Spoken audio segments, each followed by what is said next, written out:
Beleza, pessoal? Vamos lá, dar continuidade aqui. Então, ó, como é que a gente pode otimizar, tá, essas transmissões nossas? Aí a gente tem o conceito de storage and forward, o cut through e essas duas técnicas aqui, tá? Podem consolidar aqui o best effort. O que seria, né? O storage and forward vai armazenar nos equipamentos intermediários todos os pacotes e mensagens antes de repassar, tá? E garantindo um sequenciamento. Então, vamos lá para um exemplo prático aqui. Tá? Deixa eu passar aqui. Então, olha aqui. Digamos que eu tenho aqui um roteador, tá? O roteador 1. Aqui eu tenho minha rede. Rede 1. Já? Aqui tem um roteador. Esse roteador se conecta num outro roteador, roteador 2. Se conecta num outro roteador, roteador 3. E aí eu tenho aqui a minha rede 2. Joia? Então o que vai acontecer? Eu tenho um buffer aqui, tá? Quando um computador PC1 da rede 1, ele quer se comunicar com um computador, um PC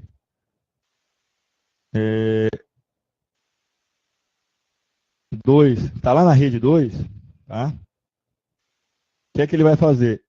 Só vai chegar lá na rede 2, passando por esses três roteadores aí, o roteador 1, 2 e 3. O que é que vai acontecer? Quando o PC 1 mandar pacotes na rede, esses pacotes vão chegar aqui no roteador que está no enlace fisicamente na mesma rede dele. Tá? Então, fisicamente, os bits, né, vão ser transmitidos, os impulsos elétricos, e vai chegar até o roteador 1, beleza? Então, os pacotes vão ser enfileirados dentro desse buffer aqui, ó.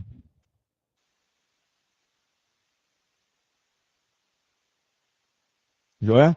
E aí, todos os pacotes, todos aqueles pacotes daquela janela, né? Vamos supor que a gente vai usar lá o Go Back N, digamos que é de 20 em 20, aqueles pacotes. Então, o roteador 1 vai receber aqueles 20 pacotes e vai confirmar que recebeu aqueles 20 pacotes. A partir daí, o PC1 vai estar habilitado para enviar os próximos 20 para o roteador 1, né? Beleza. Aí ele vai enviar de 20 em 20.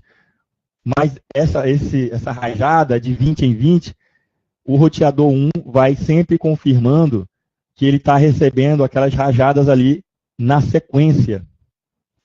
Caso ele receba algum pacote que esteja fora da sequência, ele pode tentar reorganizar esses pacotes, e aí ele envia esses pacotes, os 20, lá para o roteador 2, que ele vai ter um buffer também, joia? Nesse buffer, ele vai receber,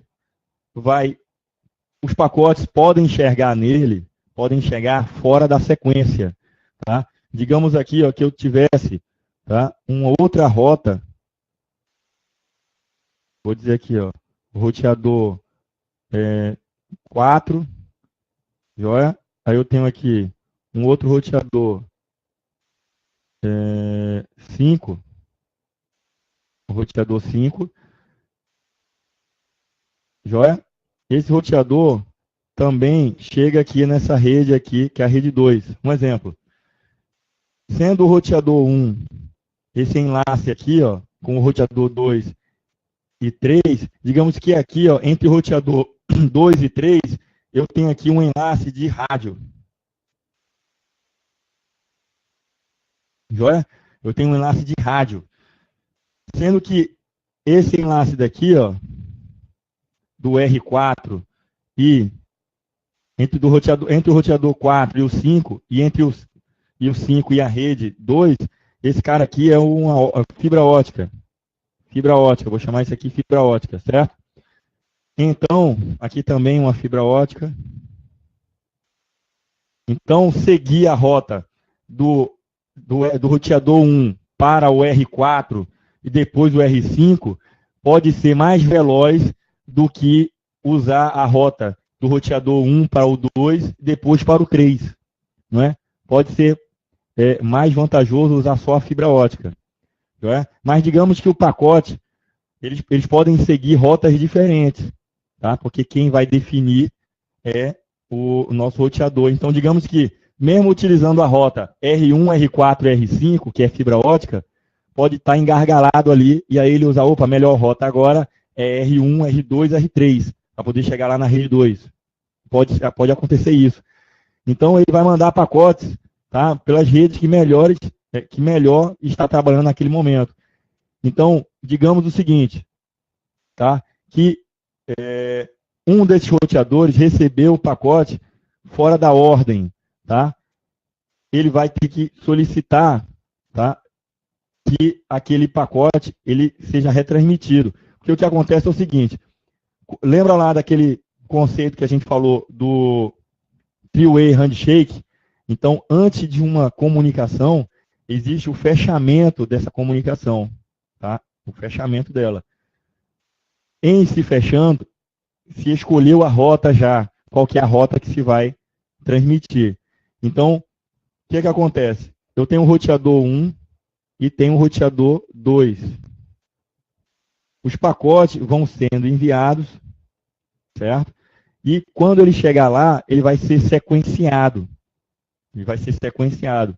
Então, se eu armazeno eles nesse buffer para sequenciar, antes de retransmitir ele para o próximo roteador, isso aí é conhecido como storing and forward. Primeiro eu armazeno, avalio, né, vejo se está tudo lá, e aí eu encaminho ele para o próximo roteador. Beleza? Essa verificação, ela também tem um objetivo, e principalmente, de verificar erros. Por quê? Digamos que eu tenho aí a rede 1 e quero mandar um pacote lá para a rede 2. Imagina se eu enviar e for passar por vários roteadores esse pacote, aí chega lá na rede 2, chega lá no PC2, quando ele for remontar esse pacote, aí ele foi e verificou lá no checksum ou no CRC e viu, opa, está com erro. Vou ter que solicitar a retransmissão desse cara. Então, olha o custo que vai ser ter que mandar o computador 1 lá da rede 1, mandar de novo lá no PC2 lá da rede 2. Vai gerar um custo na rede. Ao passo que, se eu estiver fazendo essa checagem de erros em computadores, aliás, em roteadores intermediários, né, eu diminuo essa possibilidade, porque se o erro acontecer na verificação do checksum aqui no roteador 2, eu vou solicitar a retransmissão que está próxima, né? Então, ele já está próximo de R1 e vai solicitar aquele pacote lá, de novo, lá da rede 1. E aí vai ser transmitido. Joia? Então, o pacote chegando correto novamente lá na rede, no roteador 2, esse roteador 2 vai poder repassar para o roteador 3, lá para o buffer, que vai armazenar temporariamente aqueles dados lá no buffer, vai fazer uma verificação, checksum, opa, tá ok. Se tá ok, aí ele vai continuar com aquele pacote, o seu caminho lá, beleza? Isso aí, pessoal, é o Story and Forward, é armazenar, fazer uma verificação e encaminhar novamente aquele dado lá. Tá? É o Story and Forward. O forward, né, o encaminhamento só vai acontecer caso não tenha erro nenhum. Isso aí diminui, né, a sobrecarga, gera um custo, né, de verificação, uma pausa no meio do caminho, mas diminui o custo no final, né? Se lá no final for verificado que tem um erro, eu vou ter que fazer toda a viagem de novo. Faz buffering, né? O cut flow, ele vai repassar os pacotes sem se preocupar com essa questão de reagrupamento e sem a preocupação de verificação de erros. Então, era aquele caso lá, dele estar seguindo rotas diferentes, joia? Pacote vão, não interessa a ordem dele, tá? Não interessa. Lá no destinatário é que ele vai fazer a reordenação daqueles pacotes. Outra coisa também é que a verificação não é feita nos roteadores intermediários, porque não tem buffer para fazer isso daí. É o cut-through, tá? Pode ser gerado uma certa velocidade a mais, porque nos roteadores intermediários não faz uma verificação. Então, gera uma performance melhor. Entretanto, se lá no destinatário chegar com problema, eu vou ter que retransmitir tudo de novo, tá? Pelo menos aquela fração que deu problema. E também a vantagem do cut-through é que ele pode seguir rotas diferentes, né? Já não, o Story and Forward, eu fecho o circuito, tá? Mesmo que existam várias rotas, eu fecho o circuito e aqueles pacotes eu trafego naqueles circuitos que ele fechou. Caso dê um erro, o roteador parou, tá? Vamos supor lá, ó, eu estou usando o Story and Forward, aí eu começo a usar essa rota enlace de rádio, por exemplo, tem um rádio aqui, ó. Aí eu vou usar o roteador 1, 2 e o 3. Digamos que o roteador 3 deu pau. Joia? Então, as próximas comunicações vão seguir a outra rota. Tá certo? Eu não estou levando em consideração a performance dessa outra rota, não. Só levando em consideração a disponibilidade dela. Tá? É lógico que no exemplo da gente, a fibra ótica ela seria a prioridade. Mas aí começou a seguir pela outra rota. Então, todos os pacotes vão passar a usar o Story and Forward, então ele vai usar o conceito lá de armazenar o buffer, verificar e, caso dê um erro, ele tente retransmitir, ele vai solicitar, se o erro aconteceu aqui, ó, no roteador 4, ele vai solicitar para o roteador R1, que tem lá no buffer dele, tá lá no buffer dele os dados, ele vai solicitar para retransmitir. Ele não vai solicitar para o PC1 retransmitir aqueles dados, não. Tá? Não está lá no buffer do R1, o dado, o erro deu aqui, ó, no roteador 4. Se deu aqui, ele pede para retransmitir. Aí ele vai mandar para o R5. O R5 guardou lá no buffer, verificou, opa, tem um erro. O R5 vai solicitar de novo para o R4. Não vai solicitar lá para o R1, não. Beleza?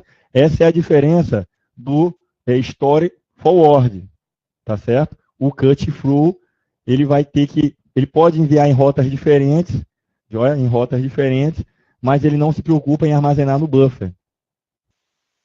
Aí é o caso de ele ter que solicitar lá na origem de novo. Pessoal, ficou tranquilo esse conceito aí do Story and Forward e do cut-through? Alguém tem alguma dúvida? Beleza.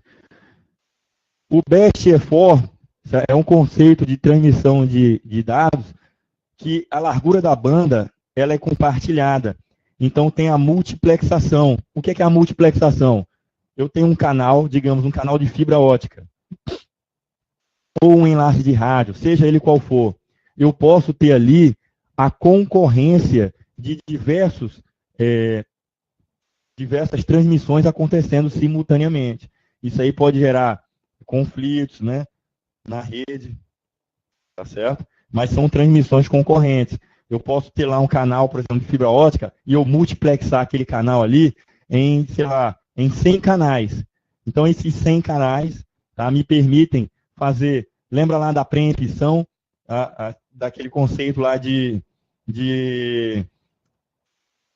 eu poder chegar e estar mandando dados para um determinado canal, ou um processo que acontece, ele vai mandar e aí deixa o outro, tá, mandando depois. Só que essa multiplexação ela ocorre de forma que, para o usuário, no caso, para a aplicação, é transparente. Certo? Essa multiplexação é virtual. Se vocês forem ver, é um único circuito, é um único canal. Tá? Como é que pode acontecer uma multiplexação se é um circuito só? Né? Fisicamente é só um elemento. É só uma abstração, pessoal, essa questão da multiplexação. É uma abstração. Em um dado momento, um só está utilizando. Só que ele está otimizando essa utilização, tá, desses canais. criando um canal virtual, né? Esse conceito de multiplexação é virtual. Beleza? Primitivas de serviço. Então, um serviço ele é especificado através de diversos tipos de primitivas. Então, é um conjunto dessas operações que vai possibilitar existir o fechamento de uma conexão. Então, um computador que tenha lá, por exemplo, um web service, o web service vai ter um daemon, vai ter o programa que está lá em standby, em background, né? Está esperando uma conexão nele, na porta 80. Então, ele está em modo lister. Ele está lá em listing e está aguardando uma conexão. Aí, o cliente manda um pacote. Nesse pacote, tem lá uma solicitação de conexão na porta 80. Aí, ele solicita essa conexão. Depois, é enviado um pacote dizendo assim, ó, accept. Isso é a nível de serviço, tá, pessoal? É nível de serviço. Aí foi o Apache dizendo assim, ó, conexão aceita. Caso, por exemplo, você tivesse lá no Apache, tem como restringir o número de conexões simultâneas. Você poderia definir lá assim, ó, que o meu Apache, meu servidor web, quando chegar a 300 usuários conectados simultaneamente, ele não aceite mais nenhuma conexão. Então, tem 299. Aí uma máquina solicitou a conexão 300. Aí outra solicitou a conexão, um connect, aí ele vai dar lá um deny, né? Não vai dar o accept. Tá? Então, uma vez recebida, tá? Aí a aplicação vai passar a aguardar os blocos de conexão com ele, os dados efetivamente. Ele vai receber agora a aplicação, as conexões, né? Os dados da conexão. E para enviar, eu vou dar o send. E depois, no final, o desconnect. Cada um desses aí é uma função, é um programa mesmo, tá? Que vai ter lá uma interface, que vai chegar lá o comando, usando aquela interface, tá? Passando algum parâmetro, e aí ele vai poder fornecer o serviço. Joia? Através dessas primitivas aí de serviço. Aí a gente já deu o intervalo, né? Agora a gente vai falar sobre a classificação das nossas redes. A gente pode ter ela classificada como PAN, LAN, MAN e WAN.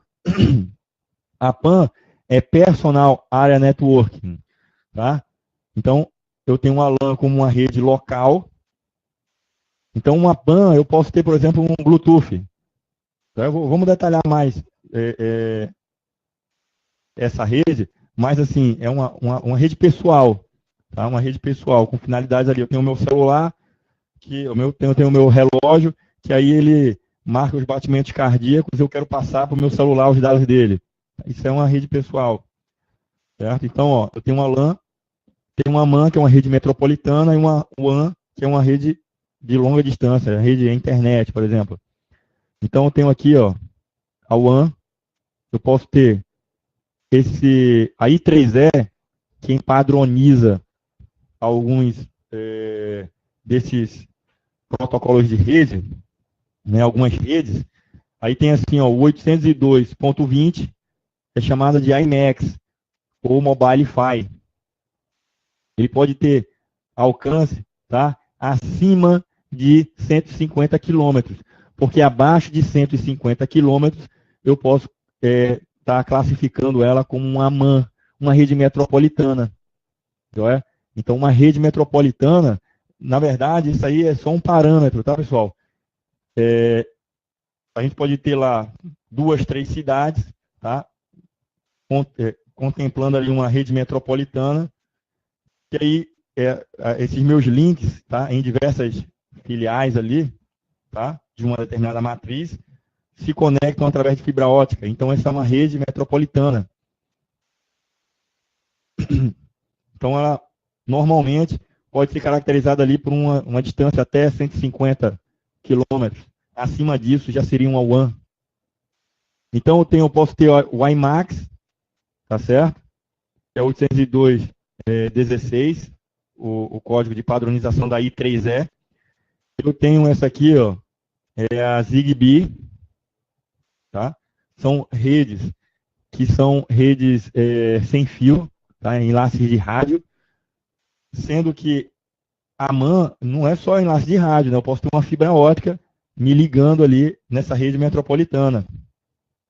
Aí eu desço aqui um nível, aí eu tenho uma LAN.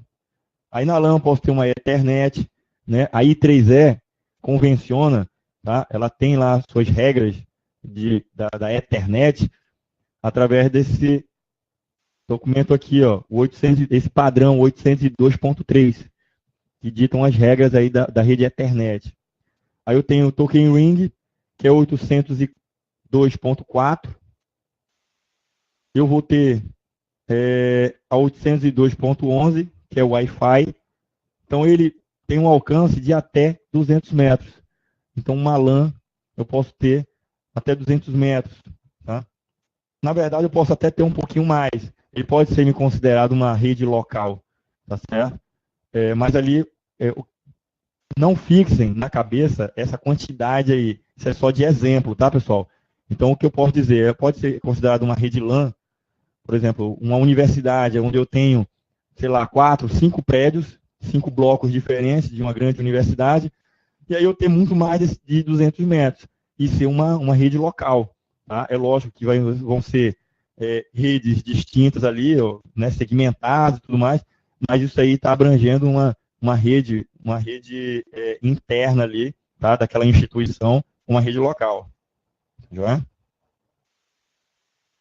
E a gente tem a PAN, que é a Personal Area Network, aí eu vou ter aqui o Bluetooth, que aí pode ser aqueles métodos de conexão ali, que eu posso ter até 10 metros ali, pode ser considerado uma conexão, né, pessoal.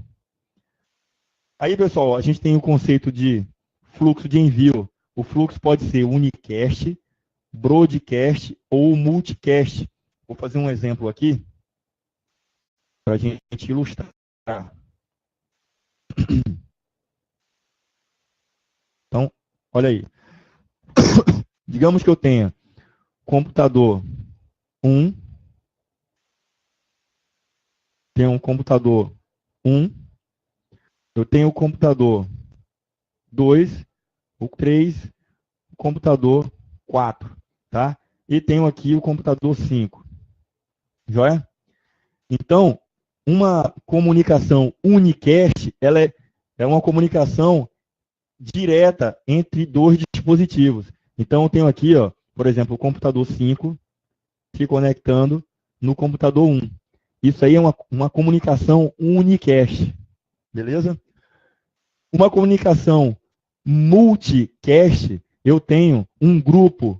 Então, na hora que eu fizer uma comunicação, estabelecer uma conexão com esse multicast, eu não preciso direcionar, não estou me referindo a um único elemento, eu estou me referindo a um multicast.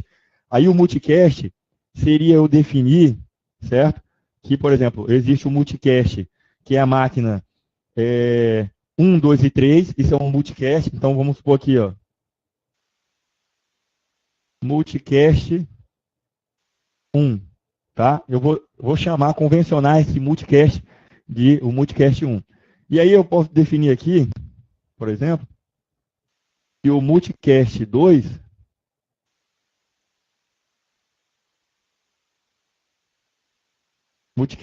é a máquina 3 e 4, beleza?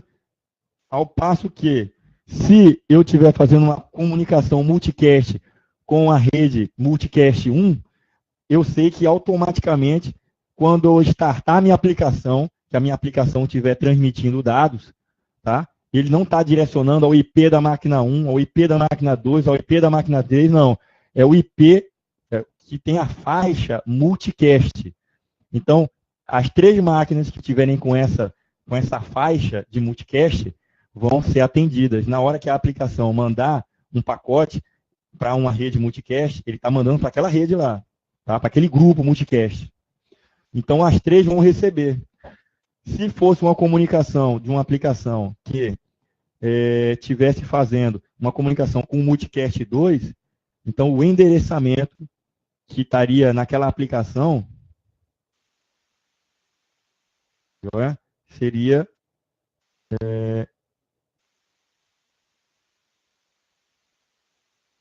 uma comunicação que alcançaria aquelas duas máquinas ali, a 3 e a 4, sem me preocupar em estar fazendo uma comunicação direta, unicast para cada um. Não preciso me preocupar com isso.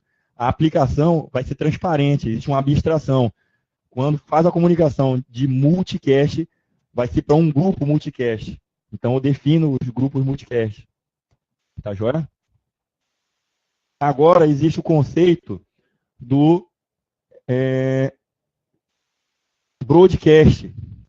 O que é o broadcast? O broadcast é enviar para todas as máquinas indistintamente. Quando eu gero um tráfego broadcast, esse tráfego ele vai ser direcionado para todas as máquinas. Todas vão escutar esse meu tráfego. Joia? Então, quais aplicações que usam aí, por exemplo, DHCP? Joia? O DHCP é um serviço para fornecer ali IP para as minhas máquinas clientes. Então, a minha máquina cliente, quando ela não tem IP nenhum, que ela entrou na rede, aí, opa, vou procurar um servidor DHCP. Ela manda um sinal na rede, em broadcast, e mandando localizar o servidor que vai responder naquela porta lá, que é a porta do DHCP, né? Ele mandou um pacote de broadcast para todas as máquinas. A máquina que responder dizendo, opa, eu sou o DHCP, aí ali começa uma negociação para ele mandar ali um IP para aquela máquina lá. Joia? Então, o broadcast é caracterizado por todos os bits daquela comunicação serem 1, né? Então, eu vou ter tudo 1, joia? Naquela nossa comunicação, ou F, né, em hexadecimal. Tá joia? Aqui eu coloquei 5 bits, né? Mas seria assim, ó. Um F, né? F é igual a 4 bits. Né? O hexadecimal é 4 bits. Então, seria isso aqui. Então, seja lá, se for usando IP, se for comunicação só via MAC, né?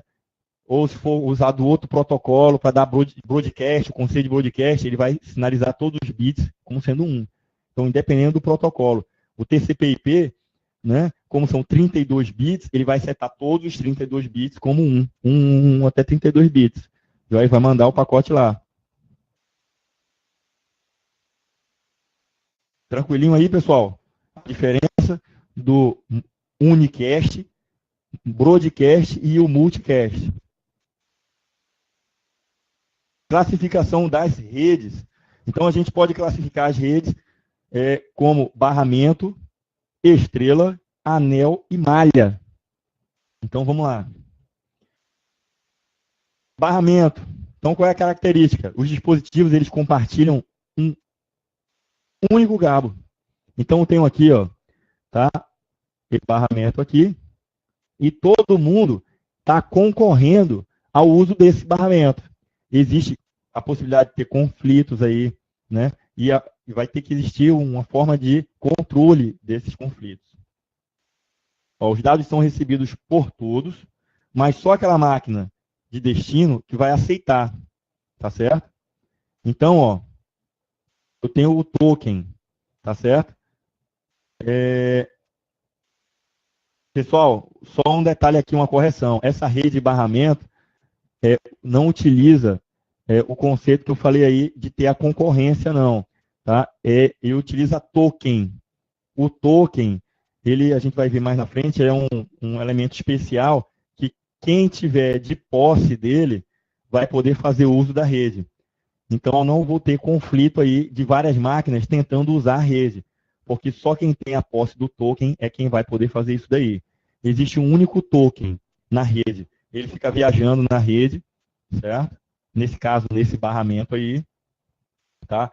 Esse barramento físico, aí a gente vai fazer a diferença entre o barramento físico e o barramento lógico, tá? Mais à frente. Nessa rede que tem um barramento físico, aí eu tenho o conceito do token. Aí ele vai ficar viajando lá. A máquina que pegar aquele token tem o direito de transmitir. Então, as outras não vão transmitir. Que a máquina vai mandar os pacotes que ela quer, todas as máquinas vão receber o pacote, mas se não é para ela aquele pacote, ela ignora, não faz nada, tá certo?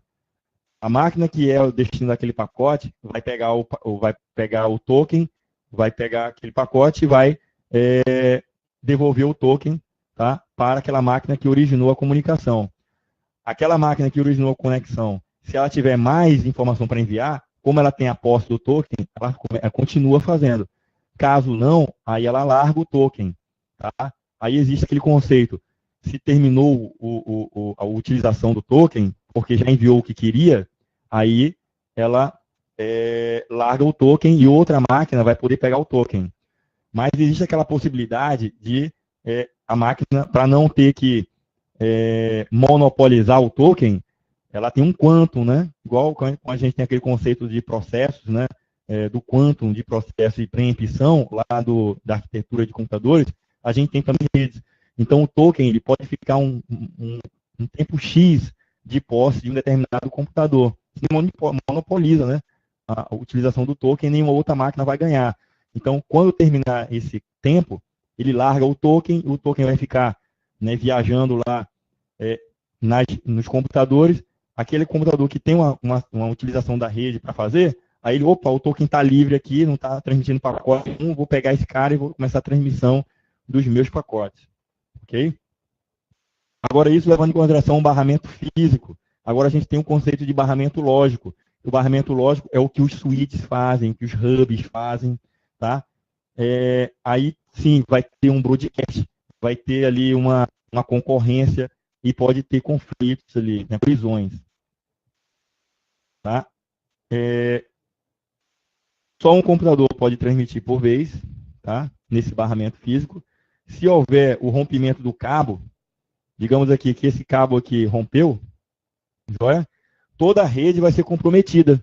Toda a rede vai ser comprometida. Porque eu tenho um aqui. Como é que acontece aqui, pessoal, nessa rede? Vou fazer para vocês lá.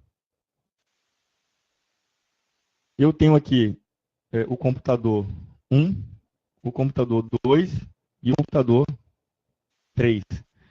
Tá?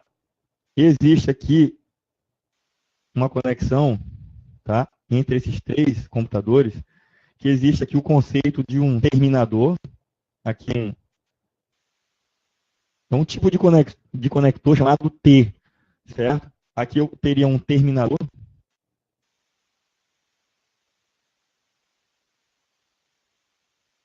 Tá? É um conector, pessoal, que ele é assim, é tipo um T. Joia? O que, que ele faz? Esse cara conecta na máquina, esse aqui e esse aqui conectam nas máquinas que estão do lado dele. Tá? Então tem lá um cabo coaxial, que aí vai levar a conexão. Então esse T que tem aqui, ó, no computador 1, tá? Ele só conecta na máquina 2. E o conector aqui, ó, tá finalizado. Tá sendo gravado assim, viu? Obrigado, Débora. Então, ó, eu vou ter aqui, ó, nesse terminador, quando não tenho computador nenhum para cá, eu uso um terminador. Computador 2, ele está conectado lá no computador 3 e no 1, e eu tenho aqui o conceito do T também, tá? Joia? E aqui eu também teria o T, joia? O T. E aqui eu tenho aqui o terminador também. O terminador. Beleza? Então, o token, ele vai ficar viajando aqui. Se não estiver sendo usado, ele vai pegar, aquela máquina vai pegar e vai começar a transmitir. E o token vai ficar viajando aqui, ó. Tá? Fazendo esse movimento aqui, passando por todas as máquinas. Se a máquina for aqui, ele está querendo mudar um dado, ela pega aquele dado, tá? E larga o token para voltar o token lá para aquela máquina de origem. Entendido aí, pessoal? Esse aqui é um barramento físico. Existe um único barramento. Todas as máquinas estão conectadas a elas próprias, tá? À borda da outra máquina. A gente tem o conceito de barramento lógico. Eu vou explicar agora para não perder a oportunidade. O que é o barramento lógico? Olha só, que legal. Ao invés das máquinas estarem conectadas entre elas, nesse barramento, que é o barramento físico,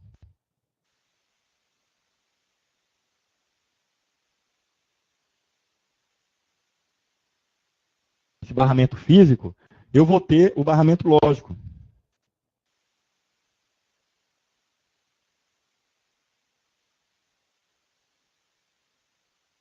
O que é esse barramento lógico? Eu tenho um switch aqui, ou um hub, joia? Aí eu vou ter as portas aqui, ó. Tá beleza? Imaginem que cada computador que eu conecto aqui numa porta dessa, joia? Ao invés dele usar esse conceito aqui, ó, de cima, de ter aquele T, joia? O T que faz o chaveamento, ele está aqui dentro da lógica aqui. O Tzinho está lá, dentro do switch ou dentro do hub. Então, esse é um barramento lógico. Tá? Aí depois a gente vai falar da diferença entre um switch e um hub. Tá? O hub ele só gera broadcast, o switch ele faz um chaveamento. Então, essa máquina aqui que é ela está querendo conectar, digamos aqui, eu tenho a máquina 4, joia? Então, o que ele vai fazer? Esse cara aqui vai chavear para essa porta aqui. E aí, ele consegue se comunicar com esse chaveamento. Tá? Mas, na verdade, existe um único barramento lá no switch. Tá? E aí, esse é um barramento lógico, porque ele consegue fazer esse chaveamento aí. Tá? Conseguiram entender aí essa diferença do barramento lógico para o barramento físico? Então, aqui eu tenho o token, no barramento físico eu tenho o token, fazendo a comunicação sem concorrência, e aqui, eu já no barramento lógico, eu já tenho uma concorrência, eu posso ter colisão.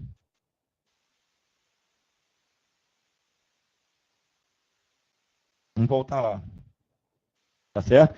Então, barramento, aqui levando em consideração que esse é um barramento físico. Se houver a quebra aqui, ó, de desses pontos, digamos aqui que o computador 3 deu problema aqui na rede. Joia? Então, vai comprometer a rede toda. Por que vai comprometer a rede toda? Porque o token fica viajando, precisa ter um terminador. Tá? Ele precisa ter o terminador. Se não tiver o terminador, ele não vai ricochetear lá e voltar. Tá? Porque ele vai ficar fazendo isso. Entendeu? Esse movimento. E aí fica sem a comunicação na rede toda, se uma das máquinas falharem. A estrela. Aí a gente tem, tá, o conceito da estrela como sendo, utilizando um barramento lógico. Eu vou ter lá o meu switch ou um hub que vai ser o barramento lógico, né?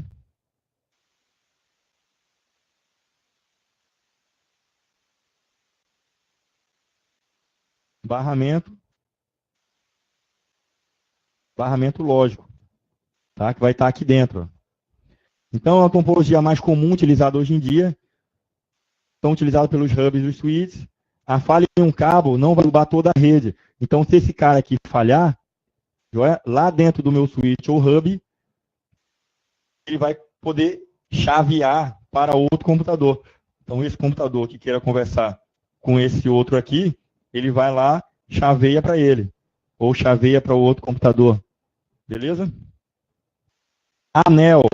O anel usa aquele mesmo conceito que a gente viu lá do token ring, de utilizar o token. Então, o token vai ficar viajando aqui, tá? Circularmente. Tá? E todas as máquinas são conectadas ao seu próximo par, né? Ela sempre se conecta a uma máquina vizinha. Então, caso exista uma falha aqui, eu perco essa possibilidade do anel, né? Então, eu não tenho a continuidade, tá, daquela minha comunicação. Aí a falha acontece em toda a rede. Impacta toda a rede, uma falha em um computador desse. Por exemplo, se o computador estiver desligado, por exemplo, aí também acontece o mesmo conceito, né? Ele para a comunicação. Tá joia?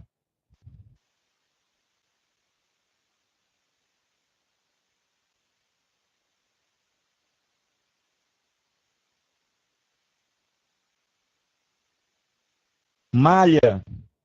A malha é uma rede que eu tenho lá o mesmo conceito da estrela, só que aí eu posso ter uma redundância a mais. eu tenho uma conexão em mesh, né, ou malha, para essas, tem uma redundância. Cada máquina é conectado com todas as máquinas, beleza? Oferece redundância e confiabilidade. Vai ser dispendiosa essa rede, né? Geralmente ela vai ser utilizada num conjunto com outras topologias para dar a disponibilidade, né?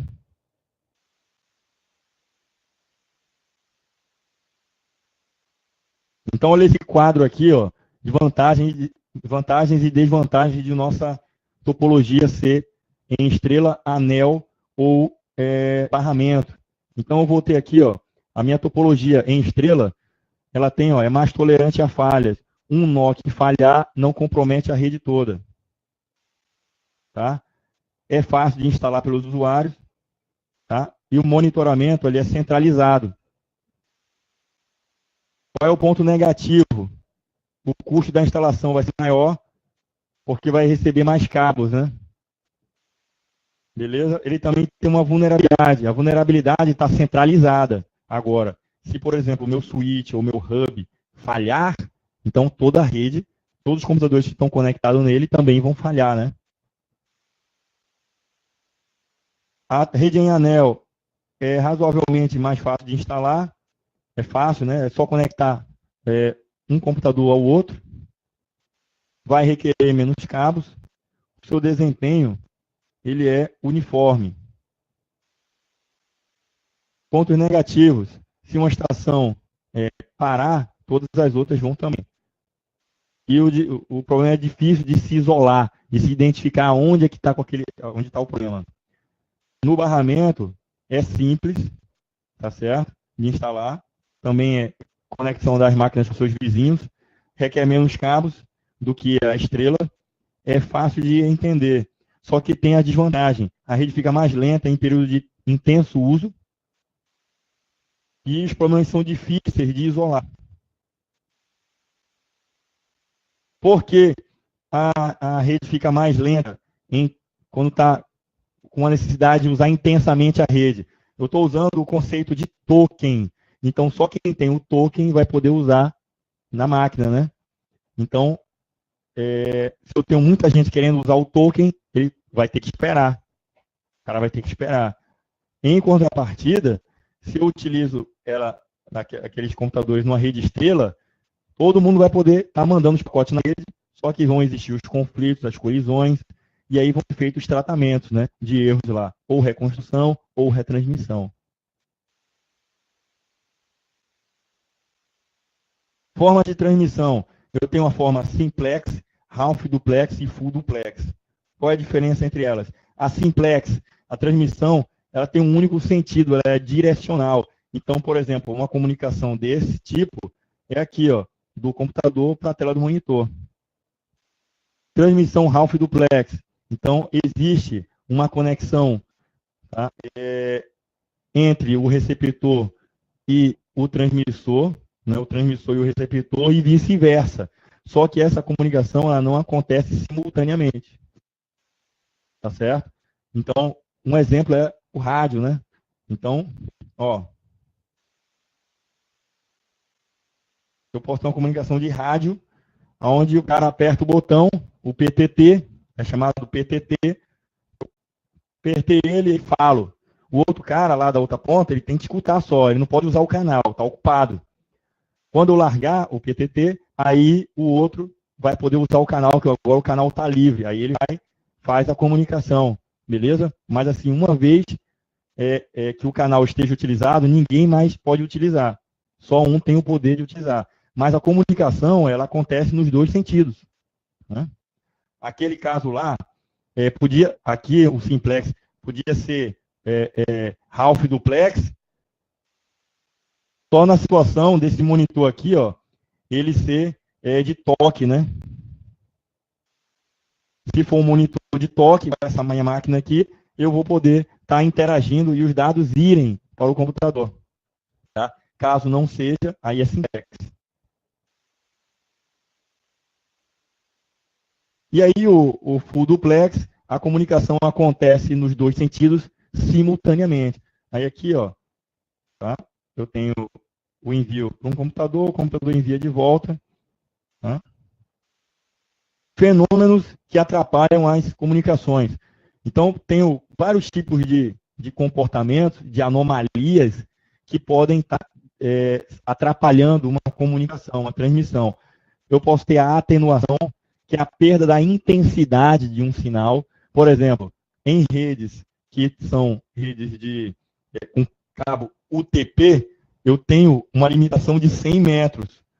Se eu passo um cabo, aquele azulzinho, né, UTP, se eu passo ele com mais de 100 metros, eu posso começar a ter perda de sinal, tá? Porque é impulso elétrico. Existe uma resistência ali naquele cabeamento. Ao passo que quando ele vai se distanciando muito, ele vai perdendo a intensidade, porque a resistência vai começando a ser maior do que a intensidade daquele sinal. Beleza? E aí vai acontecer dele enfraquecendo, enfraquecendo, e chegando lá no destinatário, não sendo interpretável. Um sinal lá que ele iria reconhecer, né, 0 e 1, que é a voltagem, né, que chega ali, né, que seria ali, por exemplo, 5 volts, né, ou 0 volts, né, vai chegar uma voltagem ali, um sinal que é fraco demais, e ele vai, opa, eu não sei de reconhecer, é 0 ou é 1? Né? E aí começa a dar erro. A gente tem a distorção, que é uma abrupta mudança de velocidade e interfere na qualidade do sinal, tá certo? Então, eu tenho aqui, por exemplo, uma rajada de dados que ocorram, tá? E aí o computador vai receber aquela rajada lá, ele não vai conseguir processar aquilo ali. Ele vai começar a trabalhar com uma velocidade diferente. E aí vai haver uma distorção, tá beleza? Naquele dado lá. Atrapalha na qualidade do sinal, certo? Ruído é uma interposição de energia proveniente de uma outra fonte, que não o transmissor. Então, por exemplo, digamos que eu tenha um cabo TP, tá? E ele está passando do lado de um cabo elétrico. E esse cabo elétrico passa uma voltagem altíssima ali. É lógico que aquele campo magnético que está passando ali, do lado, ele vai interferir, tá, naquele outro, que são dados que estão passando ali, né? Na verdade, são pulsos elétricos também. Tá? São pulsos elétricos que estão passando naquele cabo de rede. Então, ele vai ter uma interferência. Isso daí, pessoal, é ruído. Beleza?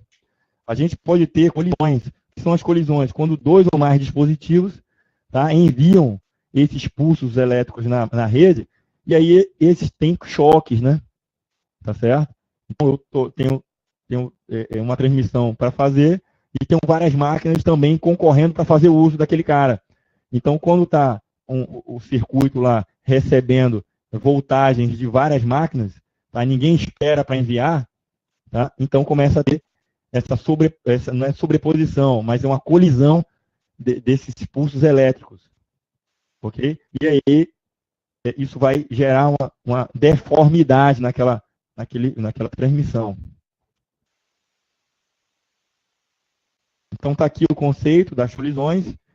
Outra coisa também que é importante, tá certo? Aqui, ó,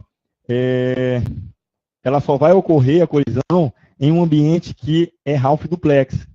Porque se o meu ambiente ele é full duplex, ele vai conseguir multiplexar, tá? E vai me garantir que ele tem a possibilidade de trabalhar com envio de múltiplos sinais. Agora, se a minha máquina é half duplex, a minha rede é half duplex, a comunicação, eu tenho que uma máquina use aquele canal por vez. É igual aquele exemplo do rádio, né? Lembra lá? Quer ver uma colisão agora? Eu tenho 2 rádios, tá? Aí tem lá o militar, pegou o rádio, apertou o PTT para falar, né? Aí o outro foi e apertou também. Pum, houve o conflito, tá? O canal de rádio é um por vez. Aí um aperta, fala, o outro escuta. Depois que o cara que largar, aí ele aperta lá e aí ele manda o sinal dele. Existe o sinal indo nas 2 direções, mais um por vez. Porque se os 2 fizerem ao mesmo tempo, vai dar conflito, a colisão. Beleza? Então, se o ambiente for full duplex, se ele já dá suporte a full duplex, não tem colisão, né? como é que vai ter colisão se ele já suporta, né, ter full duplex ali? Só se for half duplex. Colisões. Então, as colisões, pessoal, um ambiente que dá suporte a tratamento de colisões, a gente tem o conceito de bitmap. Tá? O que é o bitmap? Eu vou ter lá, ó, as seguintes características. Tá? Ele vai manter uma tabela na minha máquina. Digamos, todas as máquinas têm lá um indicador de um bit que define lá se aquela máquina ela tem que esperar para usar a rede, porque alguma outra máquina está usando. Então, eu fico aguardando para usar. Então, um bit marca isso aí. Tá? Então, o que acontece? Eu tenho lá 10 máquinas na minha rede, e essa minha rede é half duplex, ou seja, é um por vez. Joia. Se tiver duas, aí vai dar conflito, se duas estiverem usando simultaneamente. Eu posso utilizar esse protocolo de bitmap para marcar, tá, a minha máquina como sendo a proprietária do uso da rede. Então, a outra máquina não vai poder fazer uso da rede porque tem alguém marcado para usar. Beleza? Aí eu tenho um conceito aqui, ó, do CSMA-CD. Tá? Cada estação poderá transmitir um quadro se ela possuir o slot, né? Aquele slot de tempo que é o quantum dela para ela poder usar. Depois que ela parar de usar, ela marca o bitzinho lá dela no bitmap, dizendo que é 0, para não usar. Aí o outro pode marcar lá a sua tabela dizendo que está em uso. Beleza? E o CSMA-CD, que é o Carry Sense Multiple Access, o CD é de Collision Avoidance, Collision Detection, tá? CD, de Collision Detection, detecção de colisão. Esse é o protocolo que vai ser utilizado aqui, tá certo? Para poder fazer esse tratamento, caso ocorra uma colisão, né? Caso. Lembrando que ali pode estar funcionando em half duplex. Então, a gente tem aqui, ó, o CSMA-CD, tá?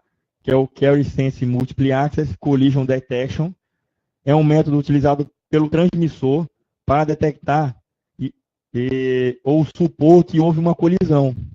Tá? Então, quando ele detecta que houve uma colisão, ele pode escolher aguardar mais um pouco para poder retransmitir, porque o canal está sendo usado.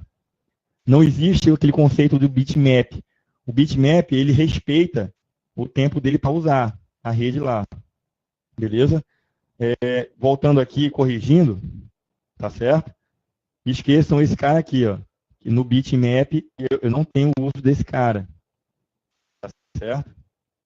Foi erro aqui. Então, eu tenho aqui, ó, o método de utilização do CSMA-CD como sendo um método que, se ocorrer a colisão naquela nossa rede, a máquina que é transmissora, ela vai aguardar um tempo aleatório, que esse tempo é chamado de back-off. Beleza? Notem esse nome aí, que vira e mexe cai em prova.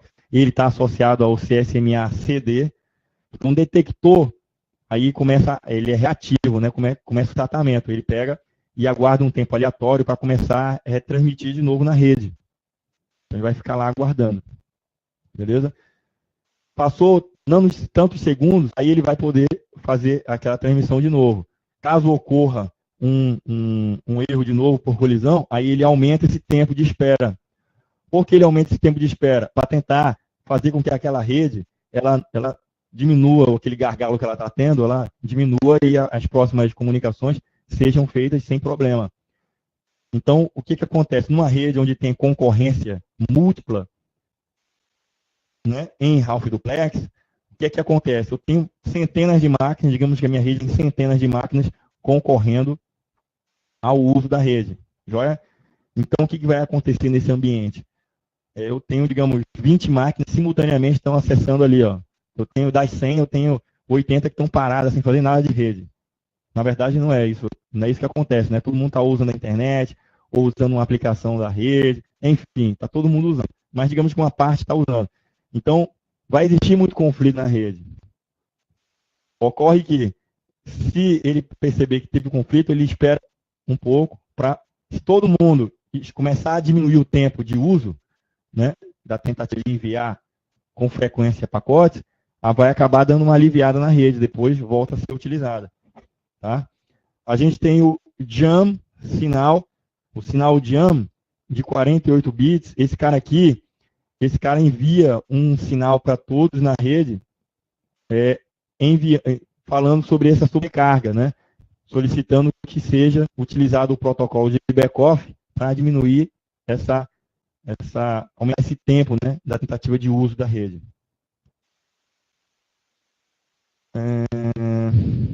Método, esse método está em desuso, tá certo? Nas redes Ethernet, por causa dos switches. Isso aqui, pessoal, de colisão, ele está relacionado ao ambiente que está em Half Duplex. Então, a gente já viu que o Half Duplex é um por vez usando o canal. Mas, hoje em dia, a gente tem o conceito do switch. O switch, ele está lá, é um barramento lógico, e ele consegue fazer um chaveamento. Tá? Então, voltando lá àquela figura lá que a gente estava tratando com ela, aqui do switch, então, se a máquina 1 ela tentar se comunicar com a máquina 4 aqui, ela não vai concorrer com a máquina, por exemplo, 2, se comunicando aqui com outras máquinas. Esse chaveamento então, esse chaveamento aqui não vai concorrer com esse chaveamento aqui. Tá? Então, ocorre que em full duplex, que o switch permite fazer esse chaveamento direto, é como se eu tivesse um cabo direto passando da máquina 1 para a máquina 2. Tá? Esse chaveamento é direto. E aí, o switch, ele implementa full duplex. O hub, ele não tem essa capacidade, ele trabalha com half duplex. Aí, por isso, tem colisões. E aí, precisa ter o backoff. Tá? Então, esse algoritmo aqui, do MSA, o MACD, o Collision Detection, é mantido, certo? Para garantir interoperabilidade para ambientes que não têm, né, full duplex, eles são half duplex. A gente tem também outro que trata colisões, que é o o CSMACA, né, o Carry Sense Multiple Access, são os múltiplos acessos, tá? São feitos, mas é com collision avoidance, o evitamento, avoidance em inglês é evitar, né? Evitamento de colisão, tá? Então, aonde é que eu posso ter esse cara sendo empregado? Em redes Wi-Fi, certo? Existe o emprego desse cara. Esse é um algoritmo proativo.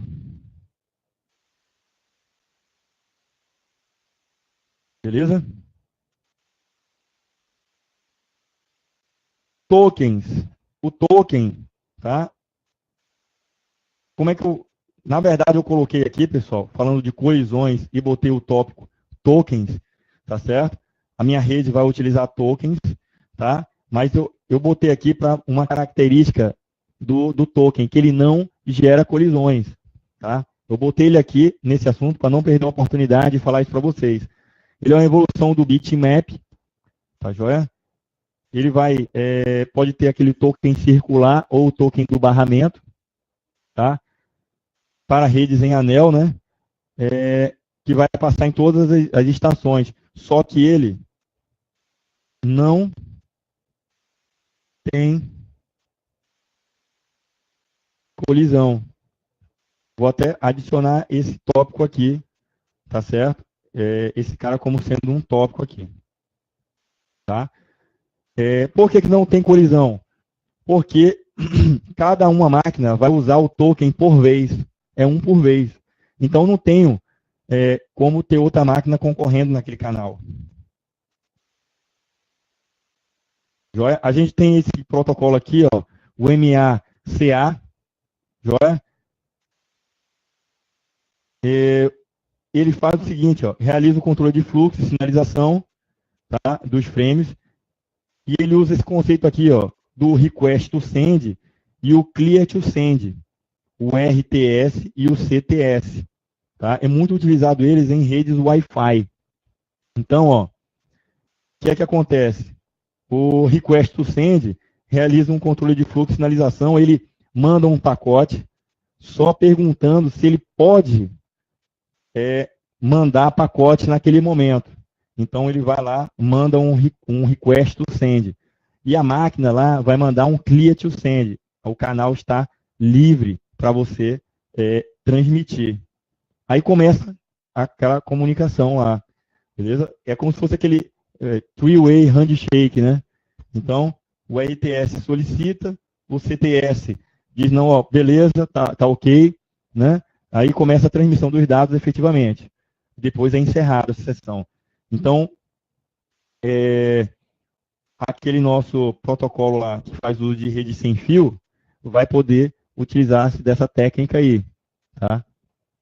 Por quê? Ele está sendo proativo, fazendo essa negociação. Isso vai evitar, por exemplo, que pode existir colisão ainda. Não é que o sistema vai ser livre de colisão, pode existir. Só que evita aquela situação de ter que dar uma enxurrada de retransmissões na rede.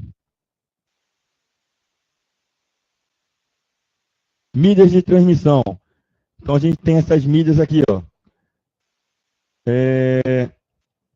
Os meios de transporte, né, dos dados através dos meios físicos.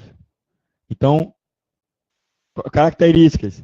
Elas podem variar de cada uma, né? Por exemplo, fibra ótica, cabo UTP, cabo coaxial. Eles vão variar de acordo com velocidade, suporte a conexões ponto a ponto ou ponto multiponto. Com relação à imunidade de ruído, taxa de erro. Imunidade de ruído é fibra ótica. Como a fibra ótica, elas são pulsos de luz, né? Uma interferência eletromagnética não afeta. Eu vou ter em relação à disponibilidade, tá? Um vai ser melhor que o outro. Confiabilidade, um vai ter mais confiança, velocidade do que o outro, né? Limitação geográfica. Então, de acordo com cada um tipo de mídia, eu vou ter uma que ela se melhor é empregada para grandes distâncias, a outra não. Beleza? Então, quais são os principais tipos de mídia? Eu vou ter aqui, ó, o par trançado, cabo coaxial, fibra ótica, radiodifusão, enlace de microondas, infravermelho, transmissões em ondas satelitais, né? Par trançado, ele é característico como sendo um guiado, né? Um cabo guiado, e não um cabo não guiado, uma transmissão não guiada, né? Que seria o enlace de rádio. É utilizado em larga escala, utiliza o conector RJ45, é de fácil conectorização, é a crimpagem, né? Tem ótima flexibilidade, custo baixo, né? Possui dois tipos, o cabo blindado, o STP, e o cabo não blindado, que é o UTP. A distância máxima é de 100 metros. A gente tem um coaxial, que é guiado, são utilizados nas redes com topologia em embarramento. Custo é flexível, em barramento e também em anel, né? Então, utiliza conectores BNC, necessita de terminador, transporta o sinal a até 185 metros, beleza? Aí a gente tem o conceito do cabo fino, que ele vai me dar até 185 metros de distância. Aí eu tenho o cabo tipo grosso, tá? Desse cabo coaxial, que ele vai me permitir até 500 metros. Sem perda, né? Sem a atenuação do sinal. Eu tenho aqui fibra ótica, que é um método guiado. Ele tem custo elevado, é de difícil implementação, porque tem a fusão, né? Mas ele tem uma grande vantagem, que ele não sofre interferência eletromagnética.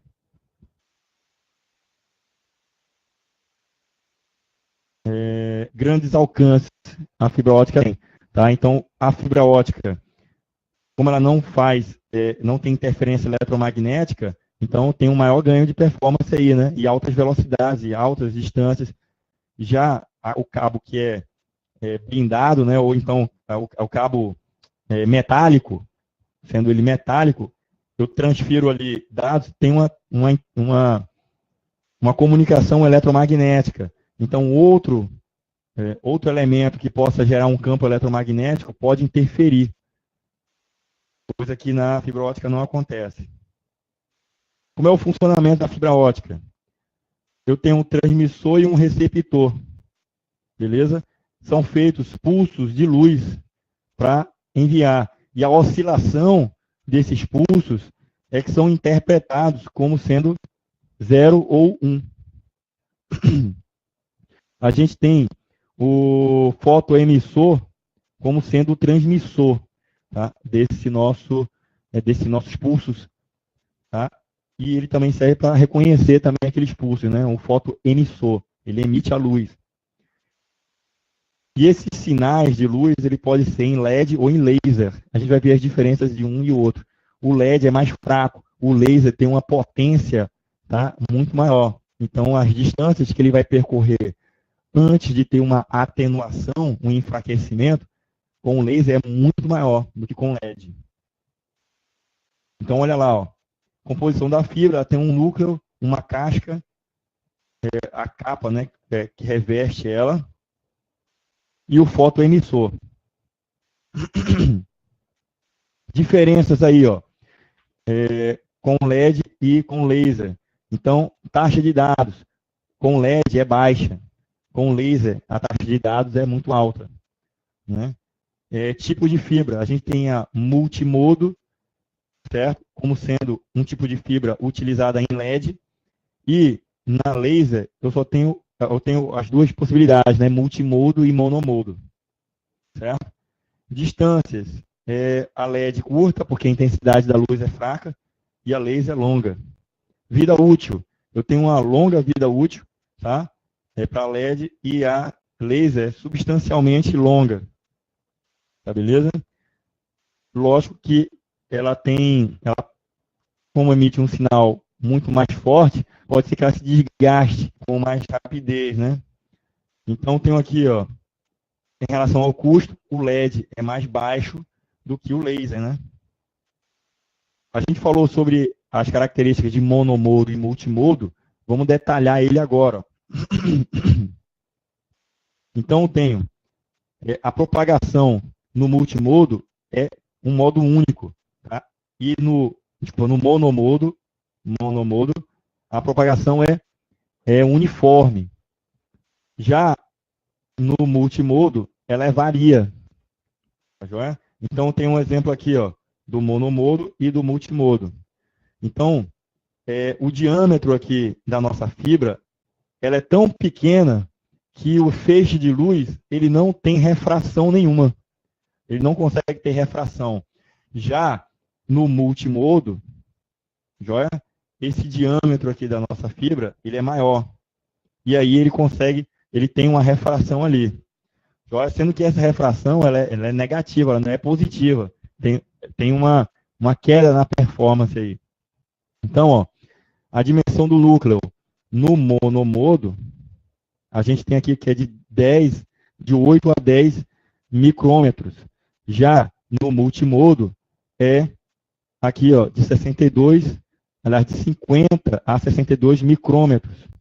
Beleza? A performance do multimodo, ela é inferior. Aquilo que eu falei para vocês. A espessura da fibra dentro da fibra ótica lá, ela é maior. Então, pode existir essas refrações aqui, ó, joia? E aí isso aí consumir um pouco de tempo daquela comunicação.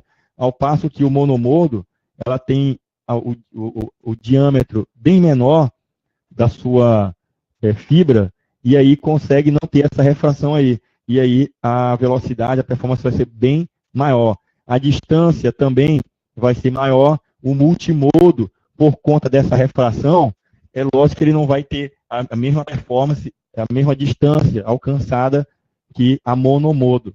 Beleza? E aí, voltando lá, ó, a LED, certo? Ela só pode ser utilizada como multimodo, certo? A multimodo, a gente já viu, tem uma performance menor, né?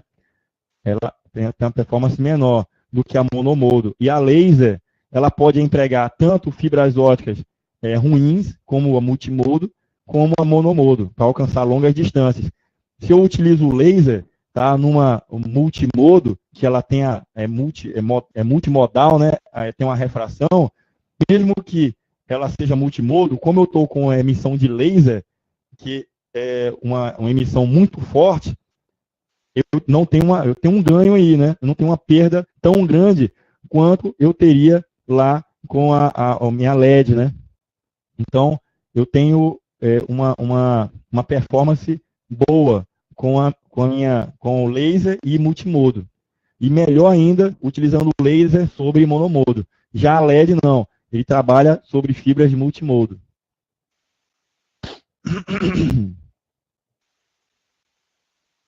Então, olha lá, rede sem fio, vamos tratar aqui rapidinho. É uma rede pessoal, tá certo? Aliás, eu posso ter classificação dela como sendo um nível pessoal. Aí eu tenho o WPAN, Wireless Personal Area Network. Aí ele está caracterizado essa aqui ó, como Bluetooth. A I3E, que regulamenta a padronização, ela estabeleceu que a 802.15 é a rede Bluetooth. Eu tenho uma rede local de rede sem fio, que é a WLAN. Aí eu tenho essa padronização aqui, 802.11. E as suas variações, né? A gente vai ver mais lá na frente, no capítulo sobre o Wi-Fi, que a gente pode ter uma variação para garantir uma qualidade, uma segurança, performance. E aí tem várias nomenclaturas aqui, 802.11 alguma coisa. A, B, né, N, G. Então é Wi-Fi, popular Wi-Fi. A gente tem a metropolitana, que é a WMAN, Wireless Metropolitan Area Network. Aí está classificada aqui com a 802.16, a WiMAX. E tem uma rede global, tá, sem fio, que aí está classificada aqui com a 802.20 pela I3E e a MobileFi, beleza? Gravem esses caras aqui, ó, pessoal, da I3E, beleza? Aí, pessoal, vão para o almoço da gente e a gente volta fazendo aqui os exercícios de todo esse material que a gente viu até agora. Beleza? São meio-dia e 25, está na hora de almoçar mesmo, né? E aí a gente vai e retorna às 14 horas. Tá beleza?